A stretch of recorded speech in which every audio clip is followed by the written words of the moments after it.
జగిత్యాల జిల్లా ఇబ్రహీంపట్నంలో విషాదం జరిగింది. పట్టణంలోని శివార్లో ప్రమాదవశాత్తు వ్యవసాయ బావిలో పడి ఓ వ్యక్తి మృతి చెందాడు.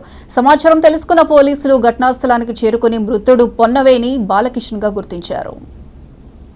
నాగర్ కర్నూలు జిల్లా అచ్చంపేటలో బీఆర్ఎస్ మున్సిపల్ చైర్మన్ నరసింహగౌడ్ పై అవిశ్వాస తీర్మానం పెట్టడాన్ని నిరసిస్తూ పార్టీ జిల్లా అధ్యక్షులు మాజీ ఎమ్మెల్యే గువ్వల బాలరాజు నిరసన తెలిపారు. స్థానిక ఎమ్మెల్యే వంశీకృష్ణ బీఆర్ఎస్ కౌన్సిలర్లను వివిధ రకాలుగా భయభ్రాంతులకు గురి చేస్తున్నారని అన్నారు.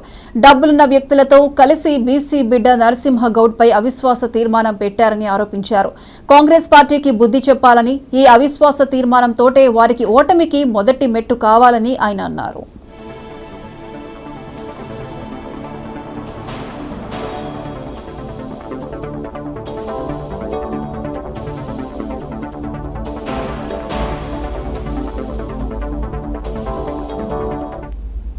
గౌడ్ గారిని ఒక ఉద్యమకారుడు అవకాశం వచ్చింది కూర్చోబెట్టాలని నిర్ణయం తీసుకున్నా కాబట్టి మా మాటలు వినట్లేడు గువ్వల బాలరాజ్, ఎట్లయినా ఓడించాలని ఒక ఆలోచనతోన కాంగ్రెస్ పార్టీతో కొంతమంది జతగట్టినట్టు కారణంగా నేను ఓడిపోవచ్చు. కానీ ఇది శాశ్వత ఓటమి కాదు, ఇది తాత్కాలికం.